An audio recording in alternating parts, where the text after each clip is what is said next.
أعوذ بالله من الشيطان الرجيم بسم الله الرحمن الرحيم رب زدني علما اللهم نبئني بحقيقة الأشياء إلهكم إله واحد لا إله إلا هو الرحمن الرحيم لا حول ولا قوة إلا بالله.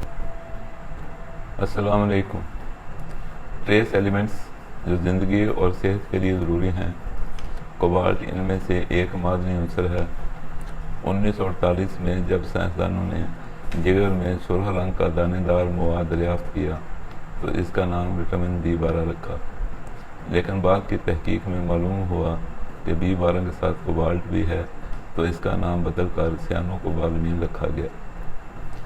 انسانی جسم کو 0.02 ملی گرام کی ضرورت ہوتی ہے.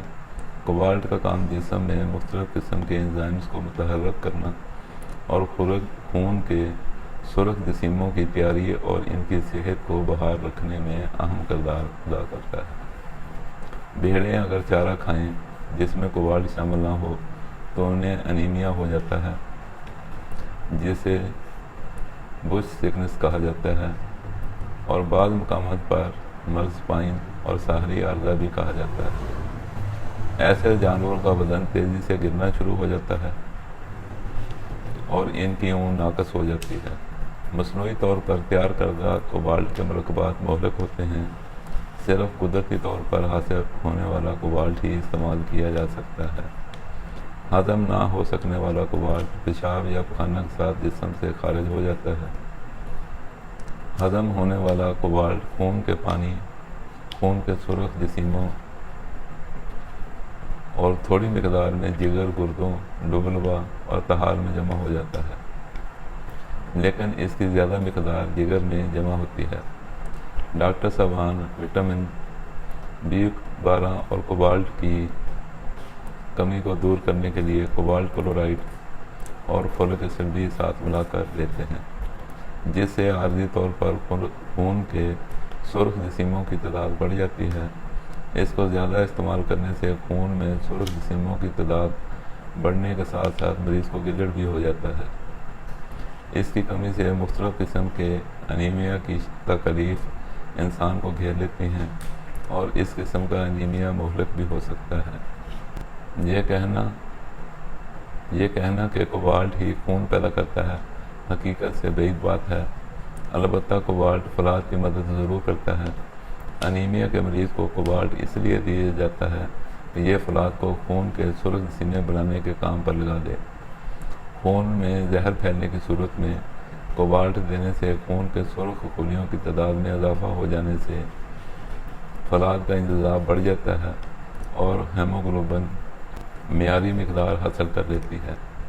جو لوگ صحت مند رہنے کے لیے صرف دودھ کو کافی سمجھتے ہیں انہیں انڈا بھی استعمال کرنا چاہیے، ورنہ ہیموگلوبن کی مقدار کم ہو جائے گی اور اس وقت فولاد کے ساتھ تانبا بھی استعمال کرنا ضروری ہو جائے گا. خون میں سرخ خلیوں کی مقدار کا معمول سے کم ہونا نارموسائٹک انیمیا کہلاتا ہے اور خون کے سرخ خلیوں کا سائز معمول سے بڑھ جانا میروسائٹک انیمیا کہلاتا ہے. ان دونوں قسم کے انیمیا کو وٹامن B12 کے استعمال سے بخوبی ختم کیا جا سکتا ہے، کیونکہ کوبالٹ اس میں قدرتی طور پر موجود ہوتا ہے. انیمیا سے بچنے کے لیے جو لوگ فولک ایسڈ استعمال کرتے ہیں انہیں کبھی بھی وٹامن B12 کو نہیں بھولنا چاہیے، کیونکہ یہ کوبالٹ فراہم کرتا ہے.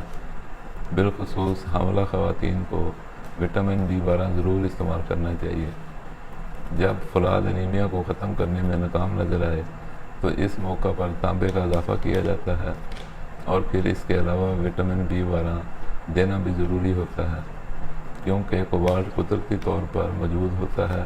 موجودہ دور کی جدید زراعت میں زہروں اور مصنوعی کھادوں کے استعمال نے زمین میں موجود جراثیموں کی ایکٹیویٹی کو تقریباً ختم کر دیا ہے، جس کی وجہ سے ٹریس ایلیمنٹس زمینوں میں اویلیبل فارم میں موجود نہیں رہے.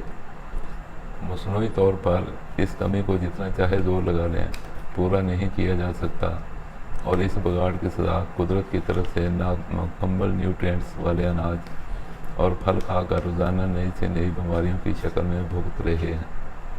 چلتے چلتے آپ کو ایک بات بتاتا چلوں، وہ گھاس کی پتیاں جن کا رنگ کہیں سے سبز اور کہیں سے پیلا ہوتا ہے، کوبالٹ سے قدرتی طور پر بھرپور ہوتی ہیں۔ السلام علیکم۔